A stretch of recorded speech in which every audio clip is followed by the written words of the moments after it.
Fala pessoal, estamos de volta para mais um episódio do JCast Especialistas. Meu nome é Isabela Costa e eu vou me autodescrever para vocês.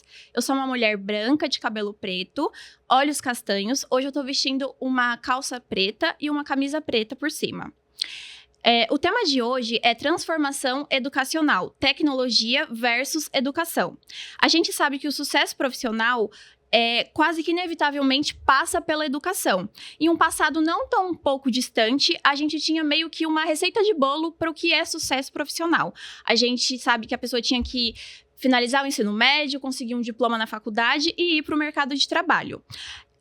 Hoje a educação vem sendo modificada, a gente consegue ver a entrada de novas tecnologias, IA, né, a inteligência artificial, e a gente vê que a educação está sendo cada dia mais digitalizada.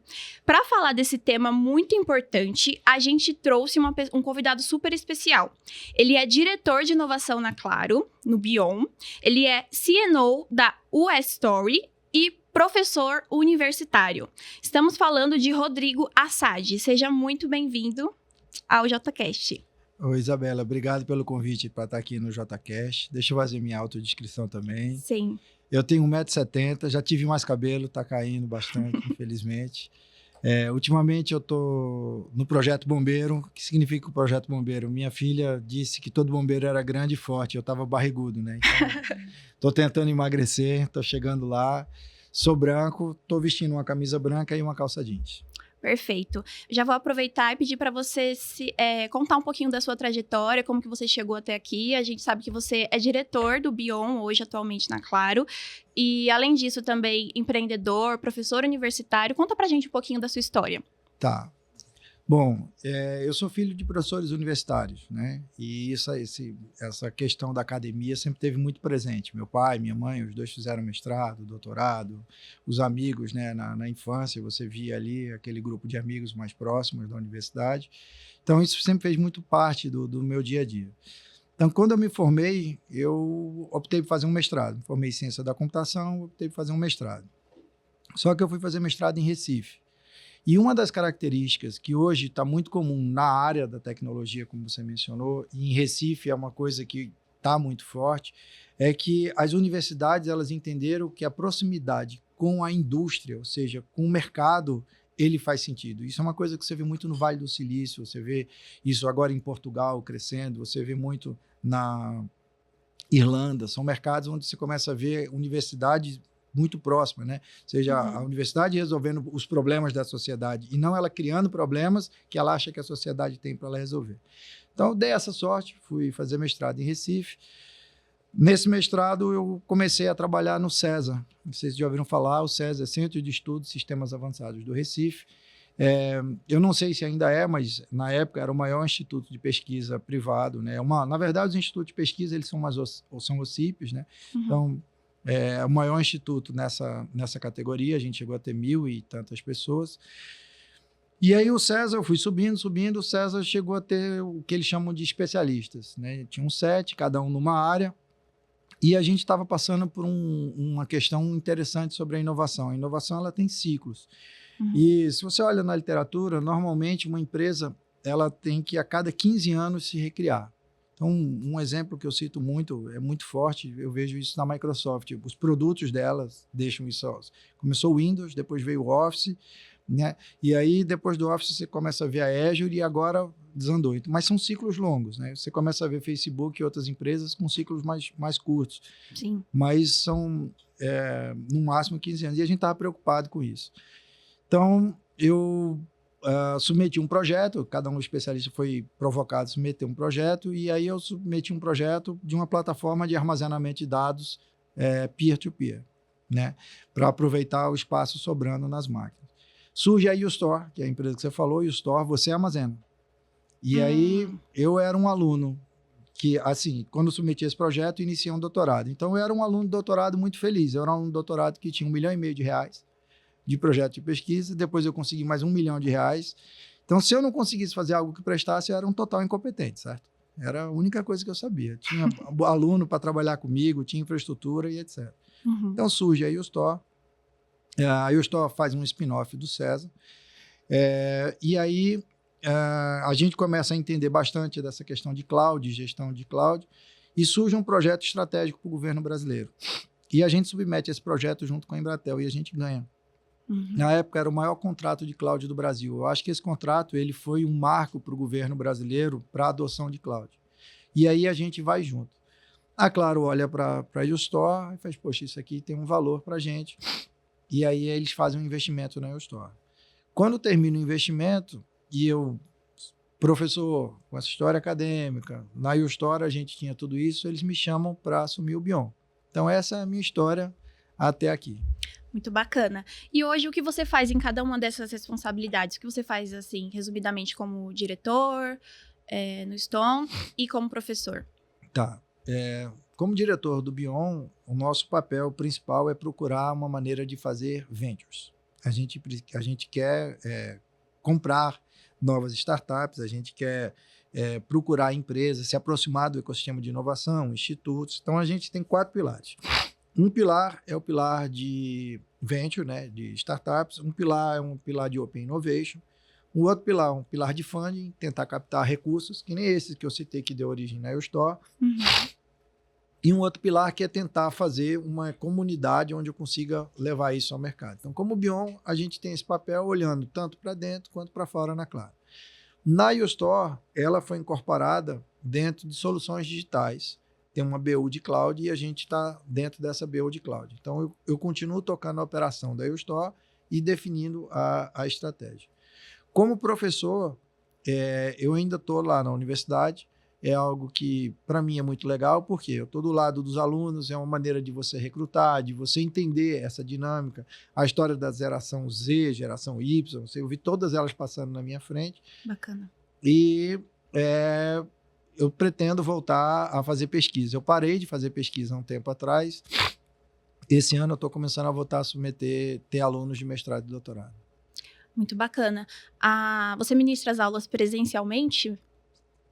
Tanto presencial quanto remoto. Algumas disciplinas são presenciais, outras disciplinas são... Tá. Não é só uma disciplina específica, são algumas, né? Eu tenho hoje segurança de sistemas, empreendedorismo e a gente tem uma disciplina que prepara os alunos para o TCC. E aí as universidades lá permitem que você faça um TCC associado a empresas. E, obviamente, a maioria dos alunos em computação já estão empregados no final. Então, eu acabo preparando, na verdade, para os próximos professores, o TCC dos alunos. Perfeito. Eu trouxe aqui algumas premiações que você ganhou, as mais recentes. Teve um reconhecimento pela 7TH Experiência, que você ficou entre os 10 mais votados entre 50 executivos, como destaque de inovação e tecnologia, e também foi indicado pela It Show como um dos protagonistas que moldam o futuro da tecnologia no Brasil. Então, em meio a vários concorrentes que participaram também, o que você acha que te destacou para ganhar essas premiações? Olha... obviamente você acaba conhecendo muito dos pares, dos outros diretores de inovação e etc. O que eu acho, esse somatório de coisas que eu te contei, um cara que é professor universitário, que criou uma empresa, que empreendeu e hoje está numa grande empresa, ou seja, praticamente eu percorri toda a história, né? Assim, se perguntar, quem empreendeu? Cara, empreendi, eu sei o que é ter que montar as cadeiras para você poder receber, sei o que é você receber um cliente, você ter que fazer o café, você preparar o biscoito, você servir, né? Hoje em dia, numa grande empresa, você tem menos, você talvez não precise fazer tantas coisas como essa, até que eu não ligo, às vezes eu faço isso e me divirto fazendo. Professor, você está ali na universidade, tem uma questão de você ter que se preparar, por mais que você dê uma disciplina, por exemplo, segurança, todo ano ataques novos surgem. E o aluno sempre tem aquele aluno que quer fazer uma pergunta capciosa para o professor, para pegar o professor na quebrada, né? Então você tem que estar pronto para isso. Então, eu acho que esse perfil é um perfil interessante. Isso tem dado algum destaque, pelo menos a minha leitura, né? Sim. Não, com certeza. Isso que você falou sobre ser professor e ter que estar atualizado o tempo todo é a mais pura verdade. Porque todos os anos você vai ter que dar, vamos supor, mesmo que seja a mesma disciplina, vai ter diferença, vai ter novas coisas que vão chegando e você tem que sempre estar se atualizando, né? Principalmente em segurança. Segurança dá um trabalho. Segurança, né? Eu imagino. Em que momento da sua carreira você decidiu ser professor universitário? Teve algum momento, assim, específico? Como que isso aconteceu? Olha, hoje eu sou professor universitário federal, mas eu comecei a dar aula já no final da graduação. é algo que eu sempre gostei, é algo que eu me interessava. E durante muito tempo, eu estruturei... hoje eu estou aqui em São Paulo, mas você vai lá em Recife, o pessoal, quando vai lá, brinca muito. Pô, quase todo mundo diz que já foi teu aluno, né? Então eu tinha uma época que eu estruturei 10 pós-graduações em 3 universidades diferentes. Eu gostava daquilo, assim, de preparar, e eu dizia, cara, a gente tem que começar a formar. Então hoje você começa a ver, por exemplo, Pernambuco, um destaque em segurança de sistemas, um destaque em cloud computing.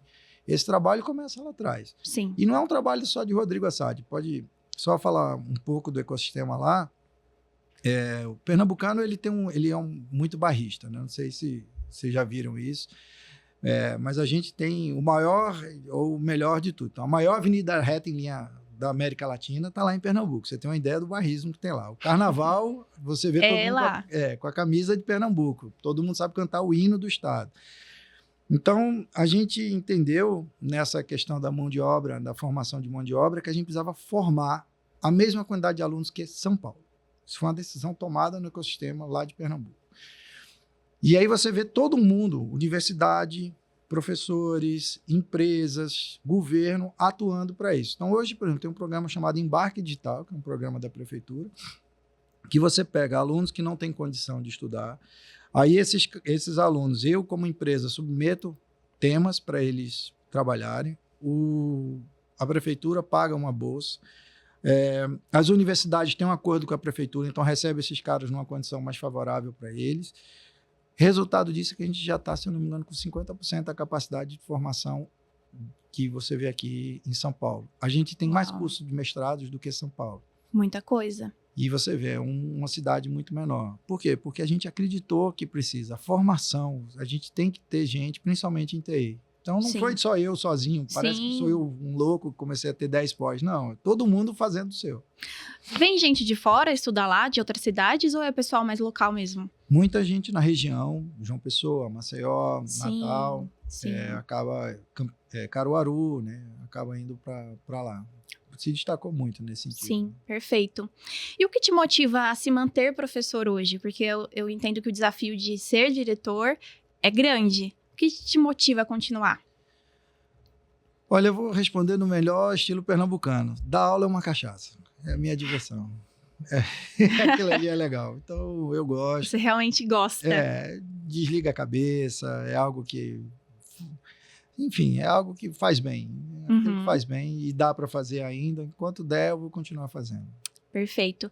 E você vê alguma diferença como professor agora com a ascensão das tecnologias? De como era antes para como está sendo agora? Olha, já tem algum tempo que os alunos mais espertos, eles já estão usando tecnologia. Não sei se você já viu a história de copiar TCC. Aí você tinha ferramentas que procuravam plágio de textos na internet. Então, esse gato e rato entre professor e aluno é algo que já existe há muito tempo. Então, eu vou te dar um exemplo. A minha prova de criptografia, ela vem criptografada, onde a senha é a chave do aluno. Então, cada prova dá um resultado diferente.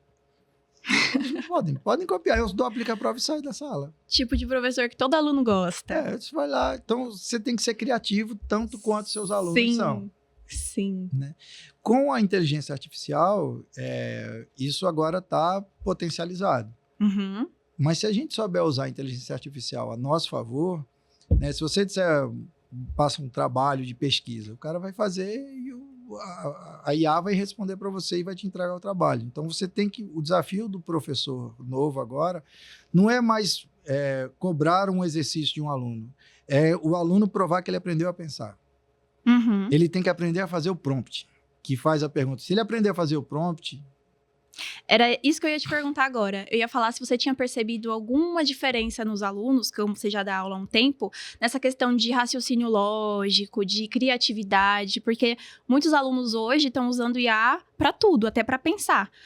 E tem até um meme rolando na internet que o cara fala, tô aqui brigando com a minha namorada. Ele joga na IA. O que eu respondo agora? Então, as pessoas estão usando IA para pensar, de coisas mínimas. Você tem percebido? Olha, é inegável que você vê isso. Principalmente, quando eu te falei, nas disciplinas que você prepara os alunos para o TCC. Sim. Porque o cara vai ter que escrever um texto. Como é que você consegue pegar um aluno desse? Você pega o texto dele, você bota na IA e você faz uma pergunta oral para ele, o seguinte, você joga na mesma IA que ele usou, você faz assim, ó, elabore 5 perguntas sobre esse texto. Aí, na hora que o aluno vem te apresentar o trabalho, você faz as 5 perguntas que a IA fez. É como se a IA estivesse conversando com a IA através de nós dois. Só que ele vai ter que responder na minha frente. E aí ele se quebra. Nossa. Então é fácil você pegar o cara que copiou. Se você for esperto, você vai pegar o esperto. Sim, sim. Essa é uma tática ótima para os professores de plantão. Então, era basicamente isso mesmo que eu ia te perguntar na sequência. Os riscos, né? Porque a IA na educação, ela traz muitos benefícios. Eu gostaria de saber de você também quais benefícios você acha que ela traz e também quais malefícios. Eu acho que malefícios a gente já enxerga um pouco disso também, né? Então, o professor tem que estar ali em cima e sendo mais esperto que os alunos e usando a IA também para descobrir se ele usou IA. Exato. Veja, tem um livro, acho que esqueci o nome, ele fala sobre os ciclos de inovação que a humanidade vai passando. Depois eu vou lembrar o nome dele. Eu acho que ele está em um dos primeiros lugares no New York Times. Até hoje ele está... E ele vai falando sobre os ciclos de o que as tecnologias, né, fizeram nesses ciclos. Então, olhando o ciclo antes da IA, você vê o ciclo da computação e da internet. Então, todo mundo falava, os profetas do Apocalipse, que isso ia ser ruim, e aí outros diziam, não, isso aqui só tem coisas boas. E, no final das contas, a gente aprendeu a conviver com coisas boas e com coisas ruins. Quando a gente começa a olhar o ciclo da IA, e saindo um pouco da educação, a IA vai começar a criar vírus. Já começou a surgir isso. Então, a IA ela pode criar um vírus, como pode te ajudar a tratar de uma doença. Quando a gente começa a olhar na educação, a IA, neste momento, olhando o dia de hoje, dia 10 de março de 2025, o grande potencial que a gente tem na IA é ela ser um copiloto. Ela é um assessor nosso que nos torna mais eficazes, mais eficientes naquilo que a gente está fazendo. Então, sim, o aluno que for esperto, ele vai usar a IA para ajudar ele a encontrar textos, a ajudar ele a interpretar papers, né? Você pode pegar um paper com 10 páginas, faça um resumo para mim, para eu entender o que está aqui. Se aquele paper que tem um resumo e aquilo te interessou, aí você lê aquele paper na profundidade. Isso chama-se detalhamento literário, detalhamento específico da bibliografia. Isso é um trabalho que todo aluno tem que fazer se ele quiser seguir na carreira acadêmica. sim. Então, a IA pode te ajudar muito a fazer isso. Agora, tem gente que pega esse resumo e publica como dele, aí é plágio. Sim. Isso começa a virar um problema. Então, a gente vai ter que aprender a equilibrar isso. Eu acho que no longo prazo, a grande maioria vai usar isso para acelerar a capacidade dele de encontrar aqueles artigos. Cara, eu lembro para mim assim, no meu doutorado eu tinha 232 artigos, eu tive que ler 232. Cara, se eu te disser, aplicar Pareto, 20% prestava. Os outros todos eu li porque você tinha que começar, você tinha que ler, você ia até o final, mas não serviu para nada. Boa parte daquilo ali, se eu tivesse uma IA, eu chegava nos 20 muito mais rápido. Sim, aumenta a produtividade, Exatamente. Né? Usar ela como ferramenta, não como, ela vai e faz tudo para mim. Agora, tem gente que vai pegar 230, vai dizer, lê isso daqui e faz uma tese de doutorado para mim. Só que na hora das perguntas o cara não vai passar. Porque ele não vai ter profundidade, ele não vai entender, ele não vai saber do que está ali. Então, é fácil, ainda é fácil você detectar quem copiou e quem não copiou. O que você acha das aulas online? Porque depois da pandemia, isso se intensificou muito mais, né? A digitalização da educação. O que você acha disso? Olha, eu acho que tem cursos que a aula online é a solução. Por exemplo, os cursos de tecnologia e outros. Quando você vai fazer um curso de medicina, é difícil você fazer uma aula de anatomia online. A área da saúde é complicado. Como é que você... Veja, até tem muito software que dá para você olhar, tal, mas você perde o tato, você não vai sentir a textura e etc. Né? Então, tem áreas que sim e que não. Na área de tecnologia, em especial, é uma coisa que eu nem sei se todo mundo sabe, a nossa área não é regulamentada. Não é igual advogado, que você tem que fazer um AB, ou engenheiro, que você tem que tirar um CREA. A nossa área não é assim. Um cara que é formado em história pode começar a programar, ser contratado na Claro. E ele pode virar arquiteto sênior, pode virar gerente, ou sei lá, pode crescer e virar presidente, dependendo da competência dele. Então, tecnologia não é uma área regulamentada. Então, tanto a aula online quanto a necessidade de um curso é algo que é muito discutido hoje dentro das universidades. Até quando a gente vai precisar de um curso de computação? Os cursos de computação que vão durar são aqueles cursos onde o aluno vai entender, cara, se eu fizer esse curso, eu vou ter uma base que é muito mais rápido eu aprender aqui do que eu procurar aprender sozinho para fazer a trajetória do cara de história que eu citei aqui. Sim. Então, a aula online, para mim, em computação, é algo que os alunos almejam. Sim, dependendo do tema, super dá mesmo. Antes da pandemia, eu tinha um certo preconceito comigo mesma. Eu falava, não, eu só consigo aprender presencial, EAD de forma alguma. Só que aí, quando entrou a pandemia, eu fui obrigada a estudar, na época eu estava fazendo meu curso, a fazer online. E aí eu vi que dependia totalmente de mim, mas que era totalmente possível. E desde então, eu trabalho hoje com tecnologia também. Só que eu nunca fiz faculdade na área. É igual você falou, eu fiz vários cursos profissionalizantes, todos online, não fiz um presencial. E perfeitos também. Então, hoje, uma das coisas boas que a tecnologia traz para a educação é isso, né? O acesso a muito conteúdo, a ferramentas. E a IA, voltando ao tema da IA que você falou, ela pode ser o copiloto, né? Ou seja, o teu assessor, o teu assistente para corrigir, para te ajudar, para encontrar. Então, você tem aula online, você tem alguma dúvida, você não precisa esperar um tutor. Você pode recorrer ao seu agente de IA. Sim, perfeito. Mudando um pouquinho de assunto, mas nem tanto, hoje você também atua como diretor, né, de inovação e empreendedor. Como você incentiva a cultura de inovação e de empreendimento nos seus times? Bom, essa é uma boa pergunta. Tem um artigo que eu li há muito tempo atrás, não sei se você já ouviu falar em Silvio Meira, né? Ele é um dos fundadores do César e ele circulou, tem muitos anos que ele circulou isso, mas esse cara me marcou muito, chamado Power to the Edge.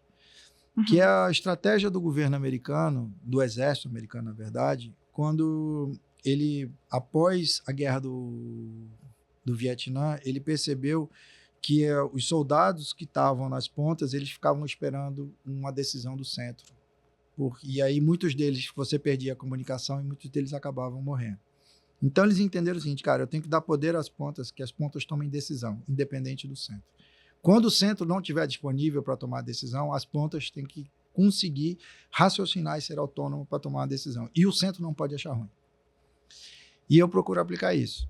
Então, nos times que eu trabalho, eu encorajo muito a tomada de decisão e a liderança. E deixo claro, cara, se der errado, eu estou junto. Se eu não pude tomar a decisão, né?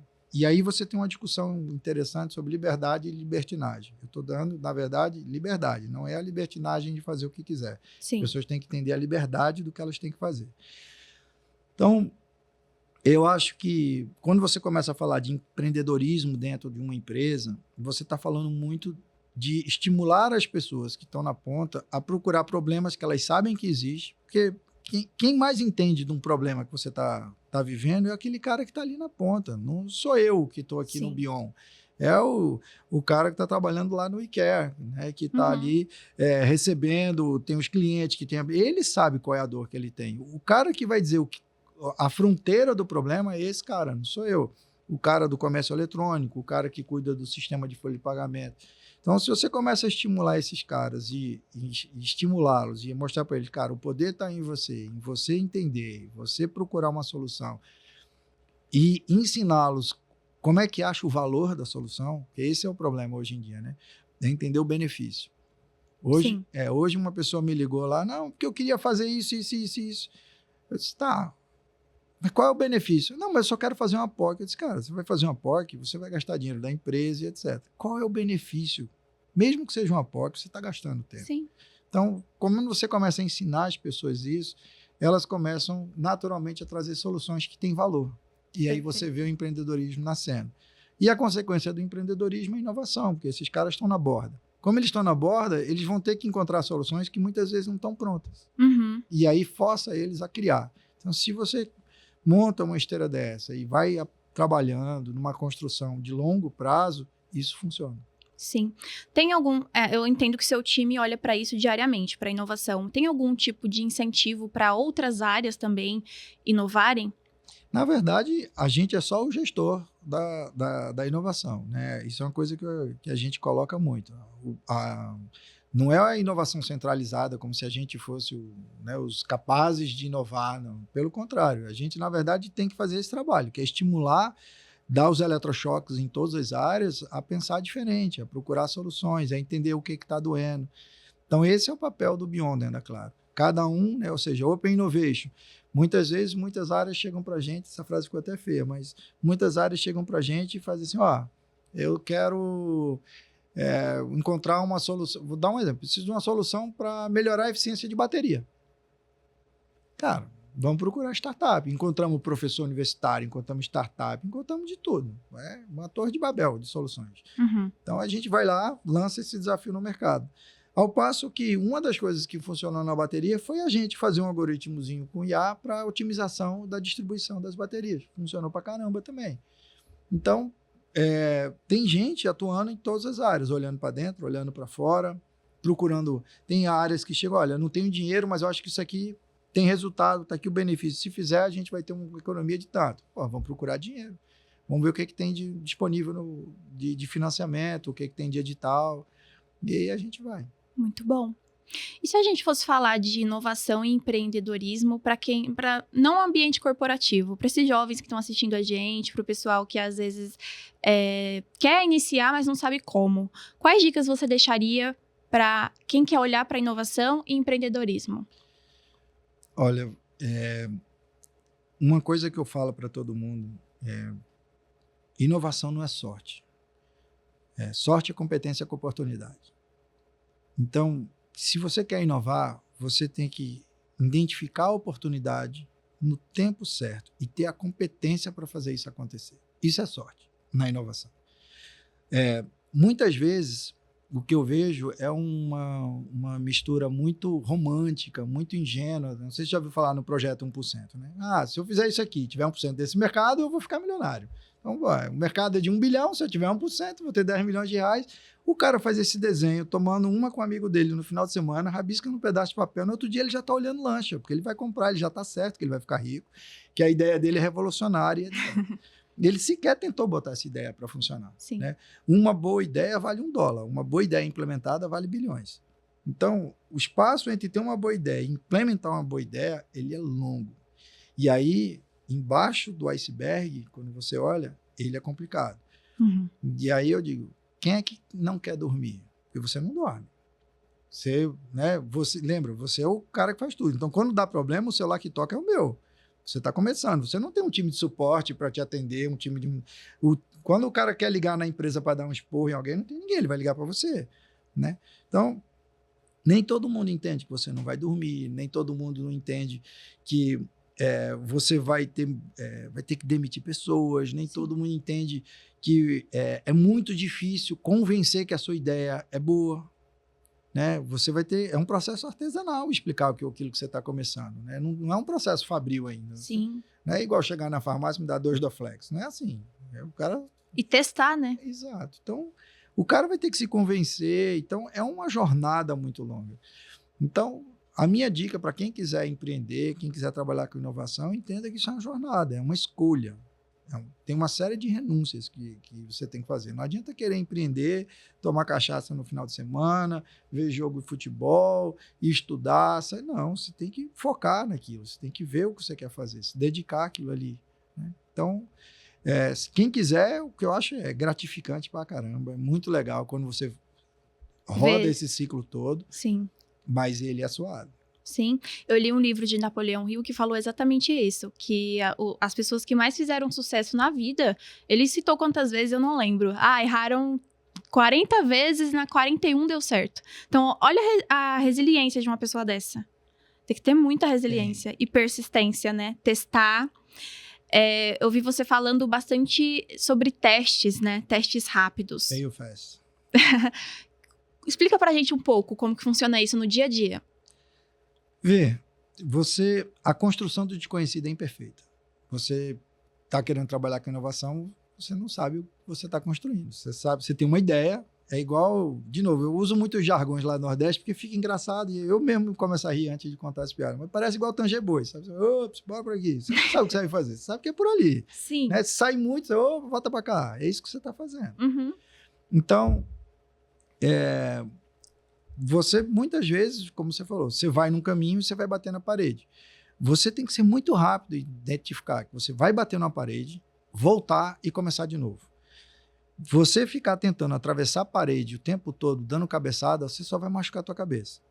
E aquele caminho talvez não seja o bom caminho. Então, o que eu estimulo muito é, cara, você quer fazer, testa a hipótese, faça rápido e corrija rápido. Isso tem que demorar 15 dias. Você não pode demorar mais do que... Veja, não é uma regra absoluta, tudo é Pareto. Mas, cara, a maioria das vezes, em 15 dias, você já sabe se você está indo no caminho certo ou no caminho errado. Já dá para ter uns indícios, né? Já. E aí você volta, reroteia, volta para a prancheta, redesenha, volta, até uma hora que vai dar certo. E aí, quando dá certo, o que vai acontecer? Você vai bater em outra parede. Sim. E aí, a coisa vai. Tá ótimo. Tem um tema que a gente sempre traz aqui para os participantes, que é sobre soft skills, porque a gente sabe que hoje em dia soft skills é muito importante. Então, eu queria saber a sua visão como diretor, professor, empreendedor. Quais soft skills você olha assim para um profissional e fala, olha, isso aqui é inegociável, isso aqui é muito importante de se ter hoje em dia? Nossa, essa pergunta é difícil de responder. Vamos lá. Primeiro, assim, acho que tem espaço para todo mundo. Quem só tem hard skill e só quem é bom na capacidade de relacionamento e se portar e etc. Né? Eu acho que, falando especificamente de soft skill, dependendo do que você almeja na tua carreira profissional, são fases distintas. Vou dar um exemplo. Você está começando a trabalhar, você é um engenheiro de software. O que eu acho que esse cara precisa fazer é saber escrever. Escrever um e-mail, escrever um WhatsApp direito, escrever o problema que ele tem. Né? Muitas vezes o cara manda um negócio numa frase, como se você tivesse na cabeça dele e você entendesse o que ele queria te passar. Então tem que saber ser sucinto, né? Tem que ser suficientemente sucinto, mas que passe a mensagem. Aí eu vou te dar um exemplo. Meu Silvio Meira, que foi meu orientador do doutorado, ele só me deixou defender o doutorado quando ele disse assim: resuma o seu doutorado em uma frase. Veja, não é um parágrafo, é uma frase. Nossa. Quando eu resumi numa frase, ele fez, pode defender. Juro, foi desse jeito. Então, você tem que saber conseguir passar a mensagem de forma sucinta, clara e etc. Então, você está começando, eu acho que você tem que exercitar essa capacidade de comunicar, expressar suas ideias. À medida que você vai subindo, as capacidades interpessoais, elas fazem uma diferença. E aí, quando eu falo isso, é a capacidade de novo, né, contando a minha história. Teve uma época que eu precisava ir no Supremo Tribunal. Cara, eu não sei dar nó em gravata. E aí eu chegava lá, e aí eu pegava a gravata do segurança e botava, porque eu não sabia dar nó, o segurança me prestava gravata, eu ia na audiência, eu voltava e devolvia o segurança. Né? Mas quando você olha no longo prazo, não dá para você viver disso. Não. Eu tenho que aprender a me vestir dentro daquele dress code, daquele jeito. Então, se eu optasse em seguir esse caminho, eu teria que desenvolver essas capacidades, né? E assim vai. Então, eu acho que à medida que você vai subindo, a capacidade de você se relacionar, de você entender o ambiente, de você mapear aquilo, a hora de parar, de dizer, putz, se eu continuar aqui, isso aqui vai dar errado. Ou seja, estou numa negociação, por mais que eu esteja certo, né? É melhor você dar uma parada, dar uma recuada, volta. Então, essas capacidades, essas para mim são as mais difíceis de você encontrar. Eu vejo até hoje muita gente batendo de frente. Não, mas não concordo. Sim, cara, essa reunião vai terminar.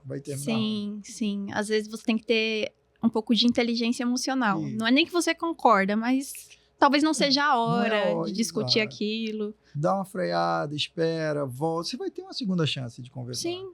Mas se você não vai ter uma segunda chance de deixar uma boa primeira impressão. Sim. Então você tem que deixar uma boa primeira impressão, saber recuar, deixa a porta aberta, volta depois. Eu sei que é ruim, chega de noite em casa, vai correr 4 quilômetros, 5 quilômetros, compra um saco de areia, dá um murro, extravasa e no outro dia segue o jogo. Exatamente. Dicas de ouro. Bom, esse foi o nosso podcast. Foi um prazer ter você aqui. Muito obrigada. A gente sabe que a agenda é corrida, mas foi um prazer entrevistar você. Não, muito obrigado pelo convite. Estou sempre à disposição, se vocês precisarem. Eu sei que a agenda, como você falou, é complicada, mas a gente encaixa, dá certo. Obrigado, gente. Obrigado. Terão próximos, hein? Tamo junto. E para quem assistiu até agora, o nosso muito obrigada também. Curte o vídeo, segue a gente aqui no canal, que a gente está agora semanalmente, quinzenalmente, postando mais vídeos para vocês. E compartilha com quem você quer que também tenha acesso a esse conhecimento valioso que a gente assistiu aqui hoje. Muito obrigada e até o próximo episódio.